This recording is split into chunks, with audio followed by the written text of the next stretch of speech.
escucharon, he aprovechado mi notoriedad pasajera para decir lo mismo que he dicho en los últimos 20 o 30 años, que es lo mismo que voy a decir ahora, ¿ya? Así que agradezco la presencia de todos ustedes, agradezco la invitación del CPIP. Yo jubilé en el año 2019 y creo que pocas veces he tenido periodos de tanta pega como estos últimos años, con la diferencia que la mayoría es ad honorem, pero bueno, es como se llama una vuelta de mano por el galardón. Quiero agradecer de antemano a Francisco, el intérprete de señas, porque no la va a tener fácil ahora, ya, y sé que eso es agotador. Bueno, a mí me habían pedido que yo hiciera el tema de inclusión, pero es una palabra que yo no uso, ¿ya?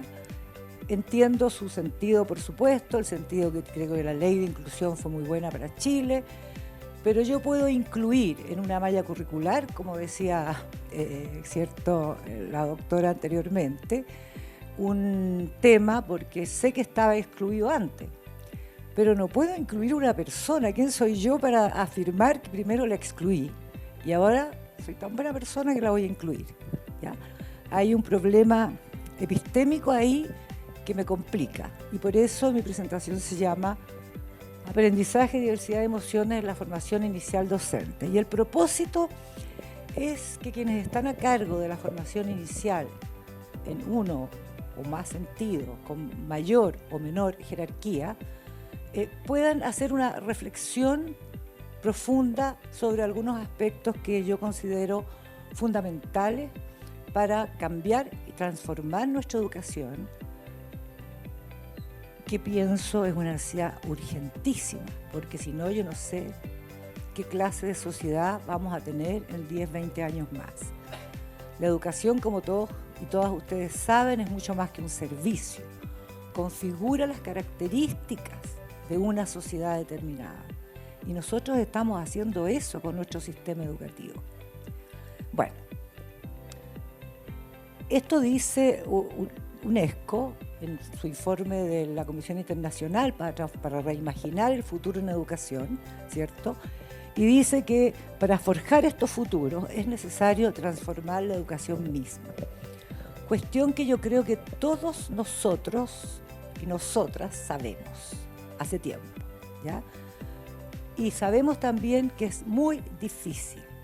Entonces yo, antes de entrar al tema mismo de aprendizaje, diversidad y emociones, que creo que están muy, muy conectados, voy a dar lo que para mí es el contexto, por favor, o parte del contexto. Esto es probable que no lo alcancen a leer, pero no importa, porque la idea es que esto se agregue después, ¿ya? Por eso que tiene contenido.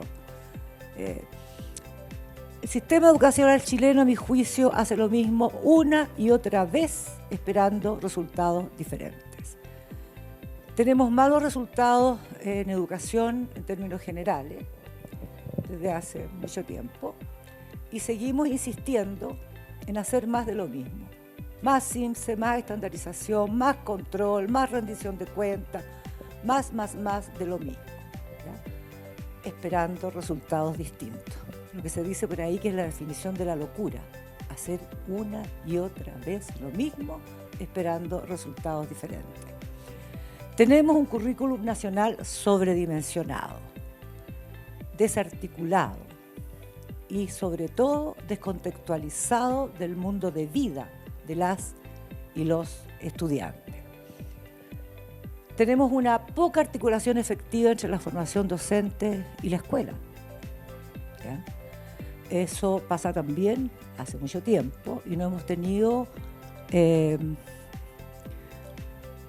la capacidad de innovar el modo, cómo hacemos la formación para que esa articulación sea efectivamente articulación, ¿ya?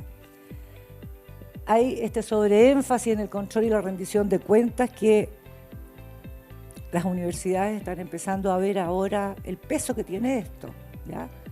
Y que todo tiene que organizarse en torno a los criterios de calidad que fija alguien o un grupo de alguienes, y que obliga a las universidades a determinados caminos aun cuando no estén convencidos, aun cuando los académicos piensen que no es así, porque si no, no hay plata, no se acreditan, no hay ingresos. O sea, lo económico está siempre marcando eso. En las escuelas es mucho peor. Las universidades todavía tienen un cierto rango de movimiento, pero las escuelas no. Los docentes siguen instrucciones. Ese es un problema serio que tiene que ver con la confianza, ¿ya? Si no tenemos confianza en las y los profesores que formamos, esto es un desastre.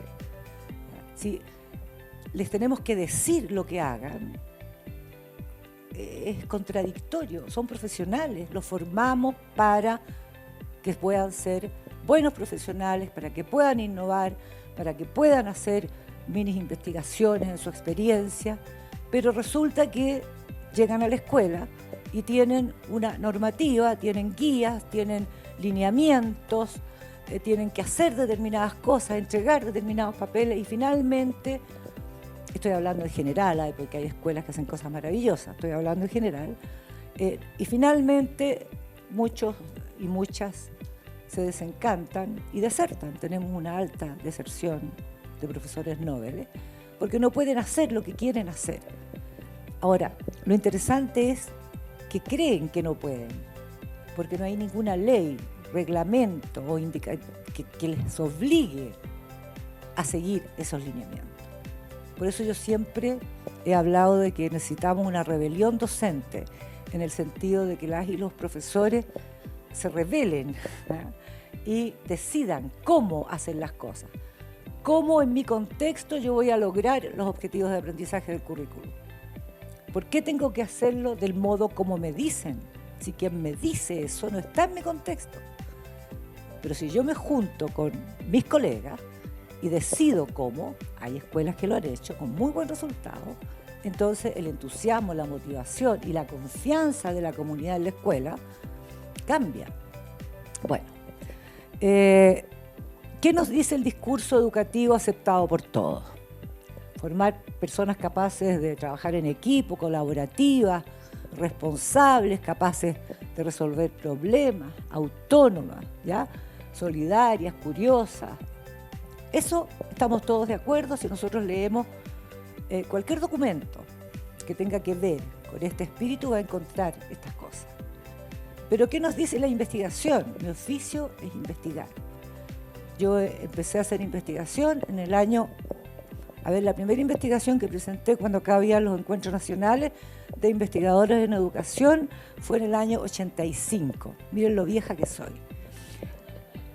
Y no paré nunca más de presentar acá, mientras se mantuvo el Encuentro Nacional de Investigadores en Educación en este centro de perfeccionamiento, lo que terminó en el primer gobierno del presidente Piñera. Bueno, pero ¿qué nos dice la investigación? Todo lo que yo digo, ¿cierto?, es mi pensamiento, pero deriva de constataciones, de evidencias científicas, de resultados de mis líneas de investigación que desarrollé por casi 40 años. La investigación, no solo la mía, sino la de muchos investigadores en Chile, nos dice que en la escuela se privilegia la competencia, no la colaboración, ¿cierto? Que hay escasos espacios de autonomía para los estudiantes, para que los estudiantes resuelvan sus pocos problemas. Poca consideración de las emociones de quienes están aprendiendo, ¿ya? Y predominancia absoluta de las instrucciones sobre cómo hacer las cosas. Es decir, los profesores también replican lo mismo. Les dicen a sus estudiantes cómo hacer las cosas. No les dan distintos modos de ejecución, no les dan posibilidades de emplear sus talentos, porque quizás no los conocen, porque están tan complicados y tan agobiados con este currículum monstruoso que tenemos en nuestra educación y con tanto papeleo, porque tienen que responderle a muchos jefes, ¿sí? y escribir muchas cosas y ser evaluados, etcétera, etcétera, ¿ya? Que también ellos hacen que sus estudiantes sigan instrucciones, que sean competitivos y no colaborativos. Y la escuela no es un espacio precisamente de relajo, sino más bien de estrés. Y para un niño o niña es muy distinto si pasa 6, 8 horas diarias, contento, tranquilo, sintiéndose reconocido, visto, que si pasa esas horas sintiéndose invisible, estresado. No da lo mismo para su desarrollo como persona, no da lo mismo no solo para lo emocional o lo psicológico, no da lo mismo incluso para su sistema nervioso. No da lo mismo para el sistema nervioso estar estresado por horas todos los días durante años que estar tranquilo o estar contento. Entonces tenemos una contradicción que permanece entre el discurso educativo y la práctica concreta que pudimos observar en aulas. Yo he hecho investigación toda mi vida, no sobre educación, sino en educación. En la escuela, en las salas de clase, con profesores maravillosos que me dejaron filmar unidades completas por periodos largos de tiempo, en Santiago, en Antofagasta, en Arica, en la Araucanía, principalmente Santiago y la Araucanía.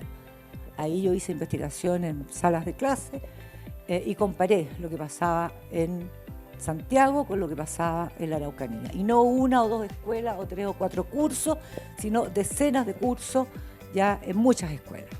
117 cursos me parece que fue esa investigación. Y los proyectos de investigación, y lo quiero decir porque eso da una idea de qué tipo de proyecto era, no por otra cosa. Pero los proyectos que yo dirigí, aparte de los 16 concursados internamente en universidades, hay 4 proyectos Fondesit y 3 proyectos FONIDE, que ustedes saben son difíciles de adjudicarse, y gracias a que existían esos concursos pude hacer el desarrollo de esas investigaciones. Pero sobre todo, gracias a que, y ustedes importante, yo creo un punto importante, gracias a que siempre sentí la necesidad de formar investigadores entre mis estudiantes de pedagogía. Y ellos fueron, una vez que crecieron y se doctoraron, mi equipo de investigación definitivo. Partí siendo ayudante, después colaborando, después co-investigadores y bueno, ahora todos son doctores y trabajan en la continuidad de la línea cuando es posible. Entonces, tenemos además este marco epistémico en educación, no solo en educación, también en lo social. Esta idea homogeneizadora de lo humano, ¿ya?, que nos rige a muchos países en el mundo, Chile no es la excepción, y que supone que lo que es bueno para la humanidad se logra mediante procedimientos similares para todos y todas, ¿ya? Es decir, esta idea de que los procedimientos tienen que ser estos para lograr aquello que queremos, que todos queremos. Eso se refleja en nuestro sistema educativo y es así como se caracterizan las necesidades de los pueblos, educativas y sociales, ¿ya?, de todo tipo. Ahora, perdón, no me la cambio todavía, tenemos una esperanza porque el discurso nuevo de la educación pública se enmarca en lo que se llama un cambio epistemológico. Por eso dice ahí hasta ahora, y por eso puse solo lo educativo. Esperemos que se tenga éxito. Se ve difícil la cosa así, ¿ya? Porque tenemos un discurso impecable, tenemos la Estrategia Nacional de Educación Pública, la Ley de Educación Pública, tenemos, desarrollo de capacidades también de la educación pública. Yo les diría que nunca había leído documentos en los que estuviera de acuerdo en todo. El asunto es ahora cómo hacemos para compatibilizar eso que se pretende hacer con nuestra realidad burocrática, con excesivo control de cuentas, con este énfasis que ha pasado a ser, incluso para las universidades, un objetivo en sí mismo, la rendición de cuentas, el control. Eso también refleja una desconfianza en quienes hacen la educación día a día, que son las profesoras y los profesores, y que son los únicos que lo pueden cambiar, porque ninguna ley bonita, ni ningún reglamento, ni ningún experto, ni ningún premio nacional va a cambiar la educación. Tiene que ser quienes están en las aulas día a día.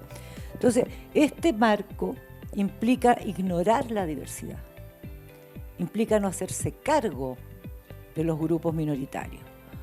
Como antes han tocado acá, esto se ha llamado desde epistemicidio, ¿cierto?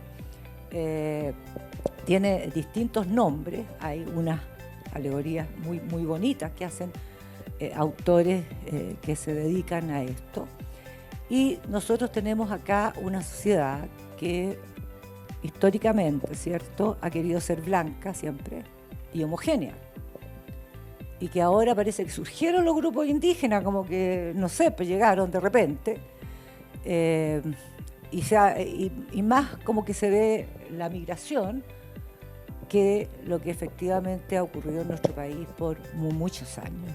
Yo he trabajado por más de 20 años con familias indígenas, he aprendido muchísimo, de todo menos mapudungún, porque es muy difícil, pero es una situación que uno tiene que aceptar históricamente para poder modificar en el futuro.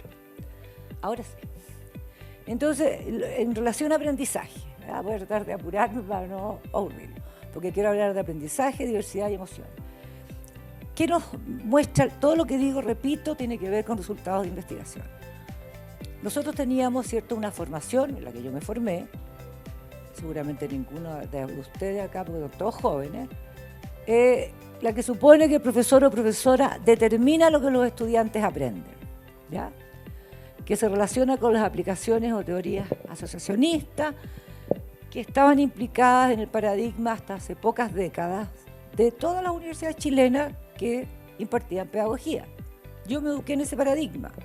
Voy a escribir la A en rojo, la voy a recalcar para que le llegue mejor al niño, para que la capte, ¿ya? Bueno, nosotros sabemos ahora que científicamente nos han probado que no podemos tener acceso a una realidad con independencia de cómo somos. Y por lo tanto, como decía Maturana, la objetividad queda en paréntesis. El mundo no está ahí para ser conocido, sino que yo lo construyo dependiendo de cómo vivo. Donde hay que poner atención ahí, a la convivencia. Sin embargo, hace ya unas 3 décadas, las universidades cambiaron, empezaron a cambiar, y ahora el paradigma que acepta, declarado por todas las universidades que forman profesores, es el paradigma que se llama socioconstructivista. Es un marco amplio, aquí hay mucha cosa entre medio, pero yo quiero dar la idea general, que acepta que el aprendizaje es un proceso activo, que surge desde el individuo y que eso implica entonces que cada persona construye su mundo. Pero, ¿qué nos dice la investigación? Trabajamos nosotros con profesoras y profesores espectaculares de distintas regiones, desde párvulos hasta sexto básico, no incursionamos en media. Profesores que, como les decía, nos permitieron ingresar a sus salas de clase, grabar sus clases, y después ocuparon su propio tiempo personal para ir donde estaba el equipo y analizar sus grabaciones. O sea, ¿qué más interés, qué más claro su profesionalismo? La gran mayoría de esas profesoras y profesores creían que hacían otra cosa distinta a la que hacían. Y ahí está el punto con la formación. Aparentemente nuestra formación docente es mucho discurso y poca práctica, porque los profesores y profesoras que egresan parecen no tener las herramientas para poder idear su clase en base a aquella teoría que aprendieron y que aceptaron en la universidad. ¿Será que las y los académicos que hacen las clases no son coherentes con su discurso en su práctica? Podría ser, ¿ya? No tengo esa investigación, no lo sé. Pero lo que sí sé es que las y los profesores de nuestros estudios, que fueron también comparativos, que fueron en 2 regiones, en Santiago, en 3 regiones, en Antofagasta, que se comparó los niños Licanantay de escuelas con niños de la ciudad, en Santiago, en la región metropolitana, escuelas de clase media, y en la Araucanía, escuelas con mayoría de estudiantado mapuche. Y en todas el resultado es similar, que también es otra tragedia. El profesor o profesora hace la misma clase en Santiago que en Antofagasta, que en la ruralidad, que en la Araucanía, en general, ¿ya? Entonces, ¿qué está pasando con nuestra formación? ¿Cómo le mostramos a nuestros estudiantes cómo hacer las cosas para hacerlas coherentes con el discurso? ¿Qué tengo que ver yo para saber que un profesor está siendo coherente con el enunciado teórico que acepta respecto al aprendizaje? Esas son preguntas que yo creo que la formación debe hacerse, debe reflexionar sobre ello y debe afianzar esta idea de que la teoría es muy fácil de entender. Cualquiera puede comprender una teoría. El asunto es cómo llevo eso a la práctica concreta. Voy a dar un ejemplo para que se entienda. Yo le preguntaba a mis estudiantes, ¿qué tendrías que ver para que entrando a una sala de clase tú dijeras, este profesor es constructivista? Entonces las respuestas siempre eran, bueno, que está viendo que los niños construyen su aprendizaje. ¿Pero cómo? ¿Cómo lo ves? ¿Qué tendrías que ver? No te estoy preguntando qué pensaría, ¿qué tendrías que ver? Nunca había una respuesta. ¿Ya? Concreto. El profesor dice A, el estudiante dice B, el profesor propone esta actividad, no, nada. Y eso ya creo que es una reflexión que también debemos hacernos los formadores. ¿Qué estamos haciendo en nuestras clases para llevar a la práctica concreta aquello que formulamos en teoría? Formular teoría, comprenderla, creo yo que es simple. Ver cómo eso que dice ese autor que nos gusta y esa frase que nos encanta se puede materializar en acciones concretas. No en dichos sobre acciones, sino en acciones concretas. Toma esta botella, haz esto, haz lo otro, se dice tal cosa, etc. Yo creo que eso nos falta en la formación. Esa es una primera reflexión. Si tenemos una concepción de aprendizaje, tenemos que tener modos de llevarla a la práctica. Ahora, el tema central para mí de toda mi vida ha sido la diversidad. ¿Ya? Por eso tuve que primero meterme en el aprendizaje. Pero la diversidad, porque engloba todo. No hay ninguna posibilidad de estar con un otro que no sea diverso. Pero en educación y en general, cuando uno habla de diversidad, subyace la idea de algo peor que uno.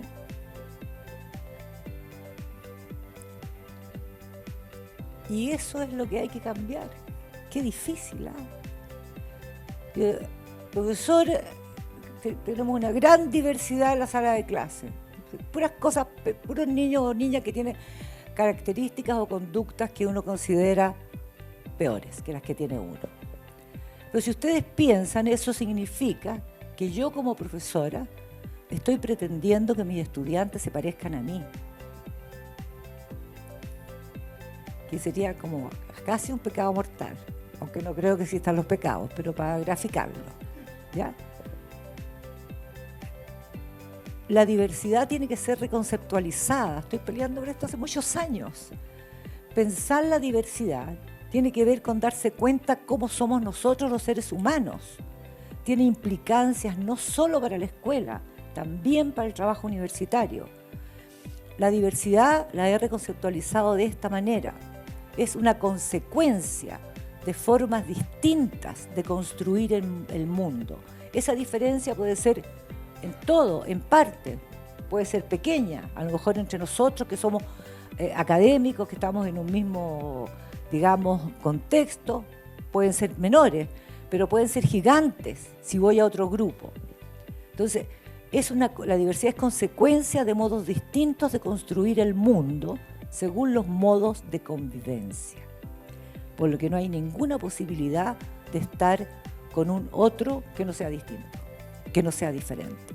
Y sin embargo, nosotros conceptualizamos casi naturalmente, hemos naturalizado la palabra diversidad para referirnos a un otro peor que uno. Y esa concepción de peor también es un gran error, porque el otro es diferente, no es mejor ni es peor, es solo distinto. Si hay un niño ciego, por ejemplo, va a construir su mundo, va en términos de sentido y significado del mundo, de acuerdo a su convivencia, que evidentemente va a ser peculiar en relación a la mía, porque yo veo, ¿ya? Y cuando uno es niño, una persona que ve construye su mundo de acuerdo a su convivencia. Pero esas construcciones de sentidos y significados no son mejores o peores, son solamente diferentes. Y lo mismo pasa con una persona con un déficit intelectual. Su modo de construir sentidos y significados es diferente al mío. No es mejor ni es peor. Es solo diferente. Si yo parto de reconocer que el otro siempre es diferente y siempre su diferencia es legítima, necesariamente voy a llegar al punto de la reconceptualización de mi idea de diversidad. No tiene que ver con déficit. No tiene que esta idea de algo peor que uno se nos ha metido bajo la piel en educación por años, y es difícil sacarla, pero hay que hacerlo. Hay que hacerlo porque esto se va transformando en una espiral. Yo les quiero contar muy brevemente una anécdota. En los años 80, con un grupo de profesoras de educación diferencial, conseguimos con el ministerio, que las personas que estaban a cargo de educación diferencial eran más chiquititos, todo el aparato en ese tiempo, ¿ya? Que se cambiara un reglamento que implicaba que todos los niños con problemas para aprender a leer y escribir tenían que tener un diagnóstico de un neurólogo, un diagnóstico de una psicóloga, les parece conocido, pero estoy hablando del año 80. Y entonces las mamás tenían que hacer largas filas en los consultorios para pedir las atenciones, las interconsultas, y a raíz de eso nosotros hicimos un trabajo importante, fuimos escuchadas y se cambió la reglamentación, y entonces quedó que las profesoras y profesores de educación diferencial eran quienes decidían la derivación. Y por lo tanto, el niño, si tenía necesidad de ser derivado, si la profesora de educación diferencial o el profesor de educación diferencial se daba cuenta que el problema que tenía el niño era más allá de su competencia, derivaba entonces al neurólogo o al psicólogo. Miren, pues pasaron muchos años y estamos en la misma que en los años 80 en este momento. Entonces el niño que tiene problemas según la norma y por esta concepción de diversidad que está en todas partes, bueno, hay que hacer todo ese trámite, hay que pedirle interconsulta.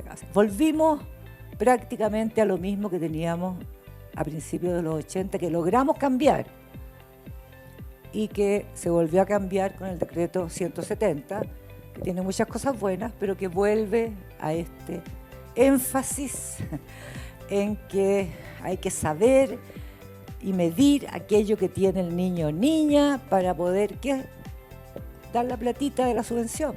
Todo se resuelve al final en el ámbito económico. Y nosotros en general, quienes estamos en educación, no hemos sido suficientemente gritones, por decirlo de alguna manera, para que eso se pueda revisar. Estamos de nuevo en lo mismo. Después de 30, 40 años, volvimos a aquello que encontrábamos horroroso en los años 80 y que logramos hacer cambiar. Bien. También la diversidad tiene esta implicación para las universidades. La concepción de diversidad, reconceptualizarla, implica entender que lo que trae el otro al espacio con uno es legítimo. Cualquiera sea ello, es legítimo. Si uno reconceptualiza la diversidad, entonces piensa, bueno, aquí podemos trabajar interdisciplinariamente, ¿ya? Dejemos de lado la idea esta también naturalizada de las hegemonías disciplinares. Entonces, el doctor en física, no, pero yo no puedo trabajar con un doctor en educación. Pero si se piensa en esto de la diversidad, uno entiende que todo lo que trae el otro es legítimo y puede trabajar colaborativamente, ¿ya? Valorando lo que el otro trae desde la partida. Si no valoran lo que uno es, no tiene, esa relación no tiene futuro, ¿ya? Si uno valora lo que el otro trae, ¿ya?, y lo conversa, va a encontrar que tiene, sobre todo en la formación, muchos puntos de encuentro, muchos puntos de articulación, muchas maneras nuevas de hacer cosas juntos. La interdisciplina en educación superior necesita una mirada sobre reconceptualizar lo que se considera diverso, también en este plano, ¿ya? Nosotros tenemos una larga historia de hegemonías disciplinares. Se dan hasta en la educación, se dan hasta en las universidades pedagógicas como la UMCE, por lo tanto tienen que ser bastante mayores en otras universidades complejas, ¿ya? Cuando yo hice este planteamiento al hacerme cargo del doctorado en el 2014 de la UMCE, ¿ya?, me decían, no, pero no, si los profesores, los doctores del área de ciencia investigan en ciencia, en entomología investigan en entomología, en química. Bueno, conversando sobre esta nueva mirada, hablando sobre cómo es que somos diversos, porque somos personas, ¿ya?, conseguimos el primer doctorado interdisciplinario en educación que se acreditó. Algo que parecía imposible. Y lo único que fue el detonador del cambio es que las y los doctores repensaron esta idea de la diversidad. Entendieron que lo que trae el doctor o la doctora en educación y aporta a una idea es legítimo. No tengo que considerarlo mejor ni peor, es solo diferente. Y lo que yo, doctor en matemáticas, traigo a ese mismo proyecto, también es legítimo. Y no es mejor ni peor, sino solo diferente. Esto yo sé que no es fácil, no es una cosa de un momento a otro, es algo que uno tiene que pensar y repensar y mirar a lo mejor otros referentes. No tenemos ahora el tiempo, me hace falta Humberto Maturana, porque él lo explicaba de una manera maravillosa, mucho mejor que yo, ¿ya? Pero hay que pensar en eso, en que por qué tenemos esta idea de que lo diverso es peor que uno, en todos los niveles. Las emociones, voy rapidito porque creo que estoy media pasada ya. Las emociones como disposiciones corporales para hacer cosas. Ese es el tercer punto que yo pienso que son los tres ejes de la forma que deberían ser de la formación docente inicial. Las emociones, cuando las personas hablan de lo socioemocional, cuando se dice que es un problema yo no puedo imaginarme qué es lo socioemocional.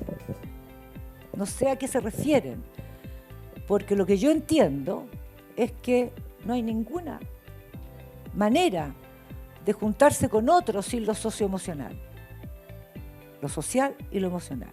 Entonces lo que yo estoy diciendo acá es distinto, es bastante más simple, no puedo explicar lo socioemocional porque nadie me lo ha explicado y no sé lo que es. Cuando he leído las explicaciones son explicaciones teóricas, que no me hacen mirar efectivamente a qué se refiere. Pero lo que yo hablo es de las emociones como base para las acciones, es decir, como disposiciones del cuerpo que pueden cambiar momento a momento. Por ejemplo, ustedes vinieron acá porque estaban bajo una emoción de interés de cualquier tipo. Y si alguien se para y se va, es porque tiene una emoción que le dio lata, se aburrió, se cansó y se va. Todo el día hacemos cuestiones que tienen que ver con nuestras emociones, no con nuestra razón, ¿ya? Y por lo tanto, como las emociones son dinámicas, pueden cambiar momento a momento, ¿ya? Yo no puedo pronosticar una emoción particular, ¿ya?, o hacer que ocurra una emoción particular. Entonces no estoy hablando ni de controlar las emociones, ni de regular las emociones, esas son otras líneas de trabajo. Lo que estoy hablando es que en formación docente y en educación en general debemos hacernos cargo de esto. Es decir, que si un niño o niña hace determinada acción, es porque hay una emoción que está estableciendo ese espacio de acción. Esto es cotidiano. Todos sabemos que hacemos determinadas cosas si estamos contentos, que no podemos hacer si estamos enojados, ¿ya? Y sabemos que es una disposición corporal, porque cuántas veces ustedes llegan a su lugar de trabajo y le dicen a su colega o amigo, oye, ¿qué te pasa? ¿Pasa algo? ¿Por qué? Porque hay una disposición corporal que permite verlo. Nosotros no podemos ver los sentimientos, pero podemos ver las emociones. Considerar las emociones es otro eje importante. Esto es hacerme cargo de que si tengo, por ejemplo, un estudiante universitario que tiene una actitud que yo considero disruptiva o reprochable, lo ha hecho porque está en una emoción particular. Si yo tengo un estudiante que está interesado, que hace preguntas, es porque está en una emoción particular. Nosotros demostramos en una investigación pionera en este país, que duró muchos años, que se hizo primero con 1.000 estudiantes de pedagogía, de todas las carreras de pedagogía de la UMCE. Esto partió el 99, terminó el 2010. Primero en la universidad y después en todas las escuelas y liceos públicos de 2 comunas de Santiago, Calera de Tango y Lo Espejo. ¿Qué nos dijo esa investigación? Los primeros resultados fueron alrededor del 2003.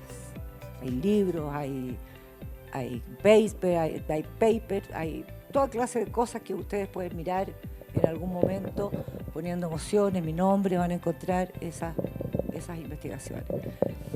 Primero, que ni los profesores de la universidad, las profesoras tampoco, ni los profesores y profesoras de los liceos y escuelas con las que trabajamos, nunca se habían preguntado por las emociones de sus estudiantes.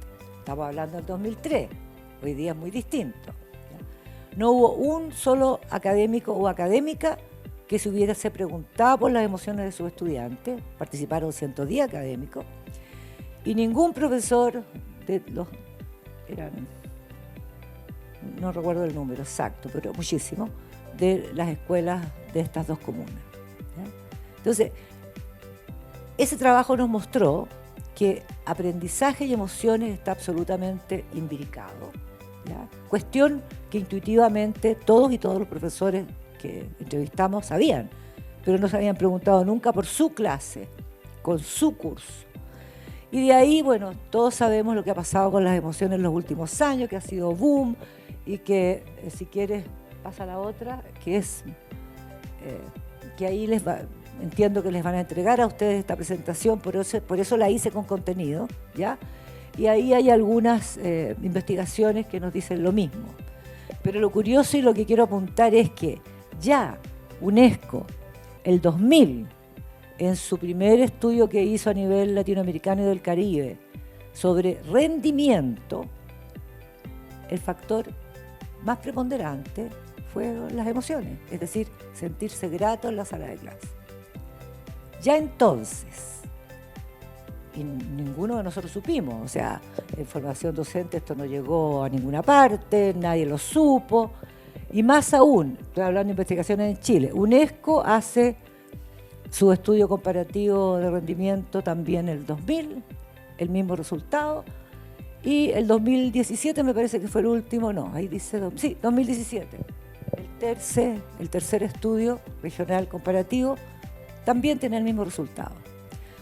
Y uno se pregunta, ¿cómo 3 estudios consecutivos del laboratorio de UNESCO que hace para América Latina y el Caribe no tiene el boom en educación que debió haber tenido en cuanto a los resultados en relación a las emociones?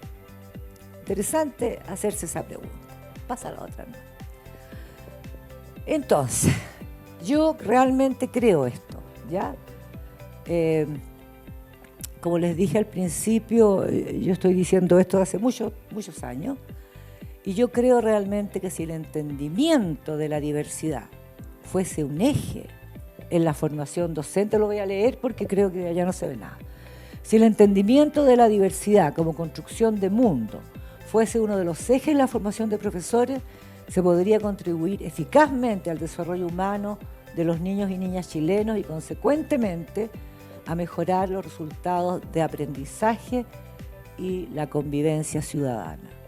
Creo yo que si nuestros profesores estuvieran con esta idea de diversidad como diferencia y no como mejor o peor, y que hay que acoger lo que trae cualquier niño porque es legítimo, y si lo quiero cambiar depende de la convivencia que voy a tener con ellos. Yo quiero transformar eso en otra cosa, entonces tengo que moverme yo, porque yo estructuro la clase, yo estructuro la situación de aprendizaje en el camino que pueda llegar a ese resultado. Bueno, muchas gracias por su paciencia, ¿ya?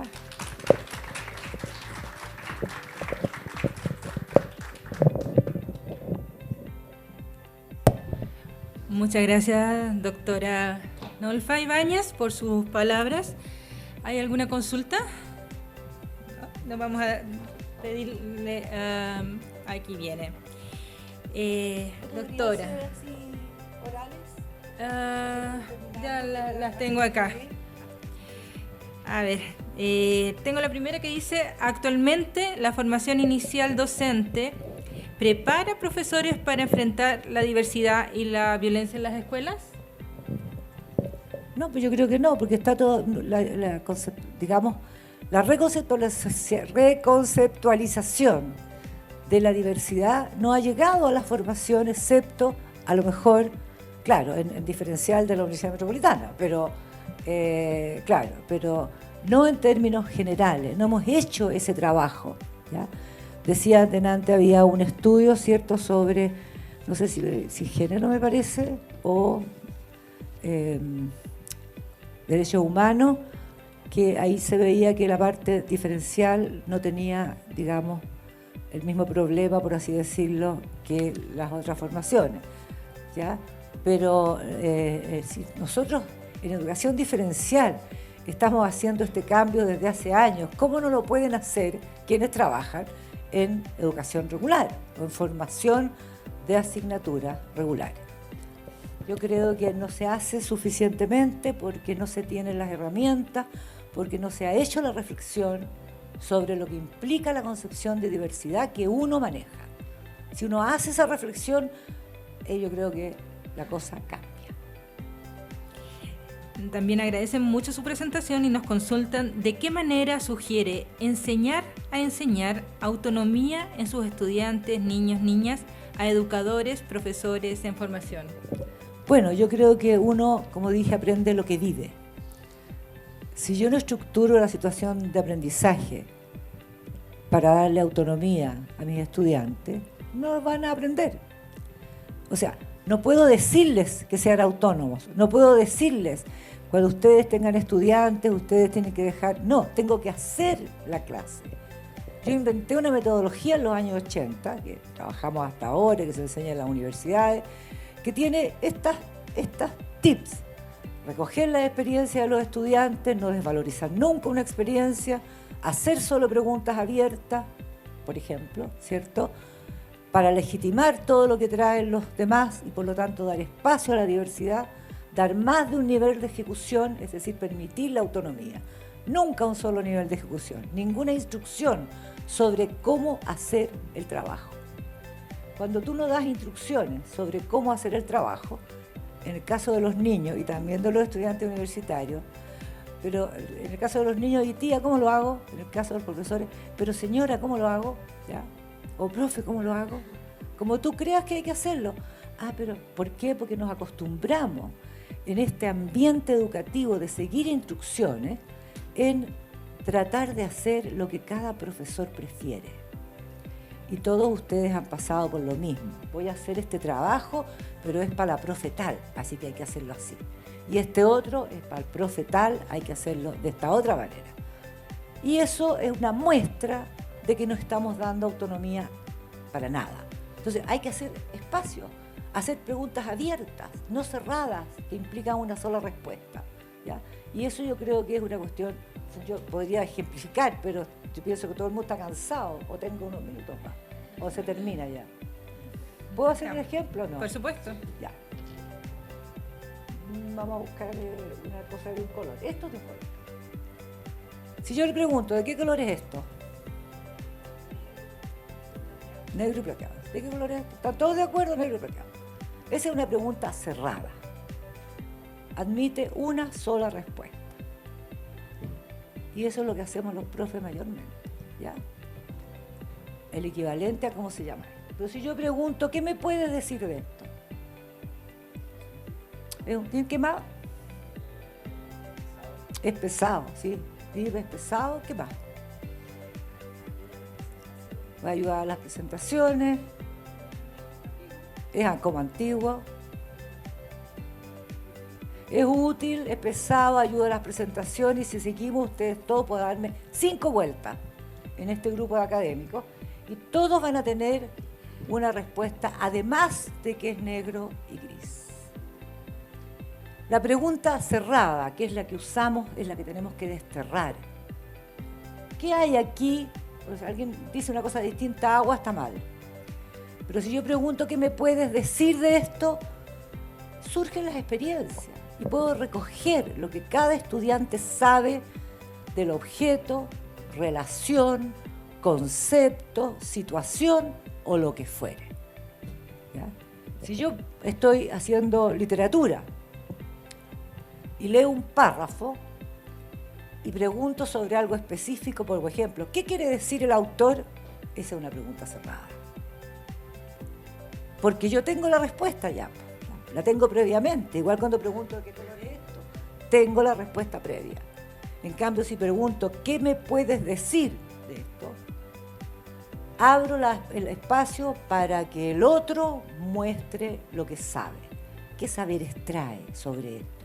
Y yo puedo partir de ahí mi clase. Eso, por ejemplo, es un ejemplo. Muchas gracias, doctora. Un abrazo. Un aplauso. ¿Sí? ¿Sí, claro?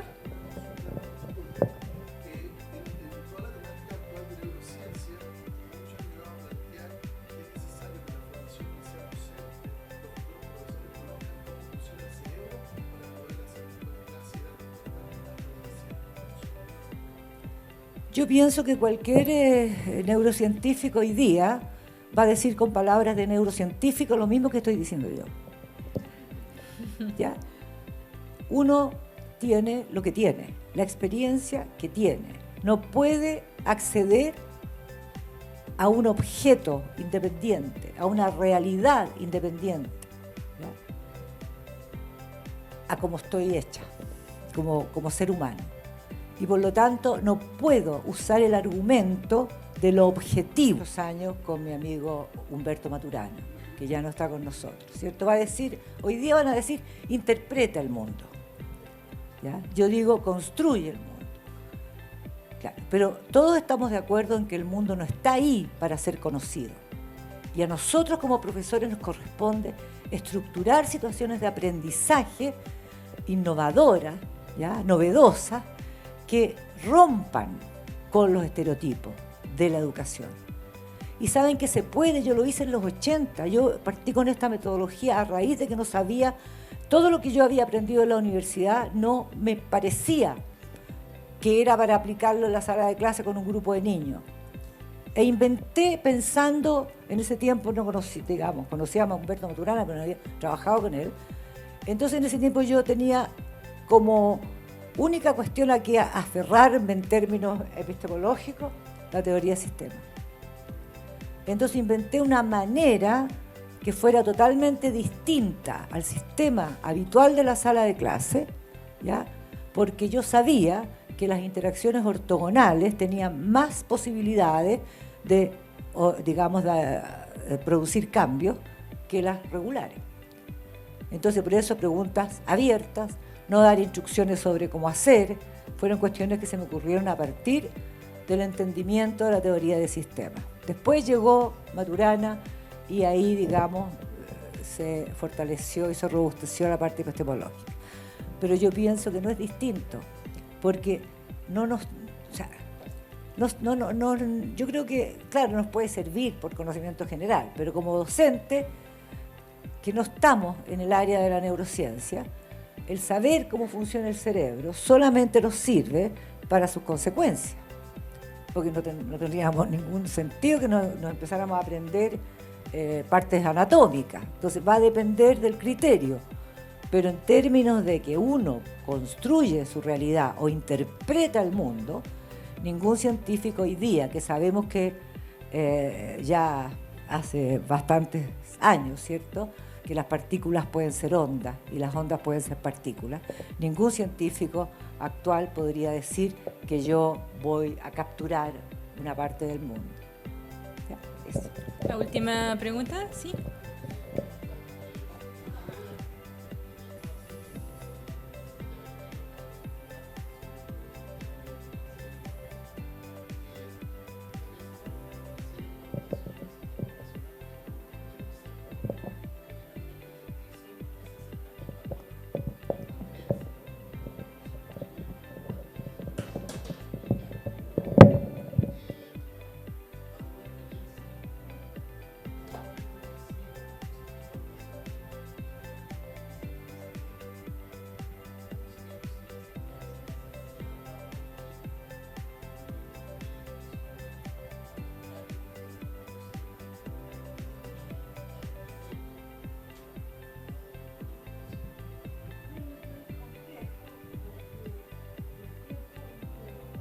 Doctora, por favor, con el micrófono.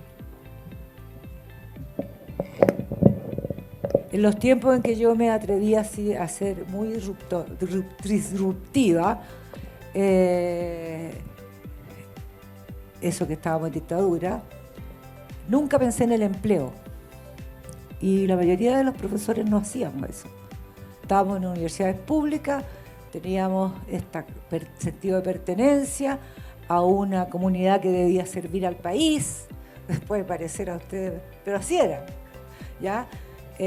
Sabía que nos podían echar en cualquier momento, no nos importaba, a pesar de que no teníamos ninguna otra fuente de ingreso, pero era más importante nuestra función universitaria. Pero ahora prima, legítimamente, por supuesto, el empleo, no la pertenencia a una casa, a un alma mater que tiene una misión. No, a mí me interesa dar mi peguita, puedo tratar bien con el decano, con el jefe de carrera, con el, ya. Y siendo esa nuestra realidad, es muy difícil. A mí me encantaría ver una rebelión de formadores y formadoras, que la hubo en el pasado. Pero es muy difícil, porque las universidades también están tensionadas por lo mismo. ¿Ya? Es decir, en el caso de las universidades, por el ingreso de recursos. ¿Ya? Y por eso que quienes investigan cada vez más tienen que hacer más paper. Y la pelea por la indexación y porque tiene que ser WOS o Scopo, porque ya ni los cielos funcionan, porque la universidad recibe platita por eso. ¿Ya? Entonces yo pienso que una cosa que sería muy buena en la formación docente es que habláramos las cosas como son. Que dijéramos en la universidad, nosotros queríamos hacer esta oficina de aseguramiento de la calidad. No, pues no queríamos. Pero resulta que la CNA no nos acredita, pues, ¿ya? Entonces, estas cosas no pueden hacerse de a uno. Tienen que ser colaborativas, interdisciplinarias, interdepartamentales, interfacultades. Y a mí, yo creo, el sueño es ver nuevamente a mis colegas, como lo hacíamos antes, ¿ya? En tiempos difíciles, juntarnos a pensar cómo tiene que ser nuestra universidad y cuál es nuestra fundamentación para decir no a esto que nos están pidiendo. ¿Pero qué universidad dice no ahora? De las universidades no son entelequias etéreas. Las universidades somos nosotros. Nosotros somos la universidad. No es el rector o la rectora, no es el decano o la decana. Ellos son autoridades transitorias. Quienes están, quienes estamos en la universidad, yo hasta hace poco, somos la universidad. Eso lo tuve siempre claro y por eso siempre pude hacer aquello que yo creía que era correcto, a pesar de que jamás tuve el beneplácito de una autoridad. Nunca. Ustedes comprenderán por qué. Nunca. ¿Ya? Pero sí tenía claro que la universidad pública, sobre todo, ¿cierto? No la privada, la universidad pública es un espacio privilegiado. No hay otro en este país para investigar lo que a uno le parece, para hacer lo que a uno le parece. Pero parece ser que los colegas jóvenes piensan más en el empleo. Es muy difícil echar a alguien a una universidad pública, aunque no sea de planta. Igual es difícil. Entonces hay una seguridad y una estabilidad laboral que es mejor que en cualquier parte, pero aún así, digamos, prima el empleo. Así que depende de ustedes.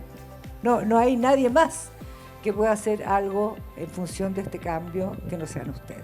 Muchísimas gracias.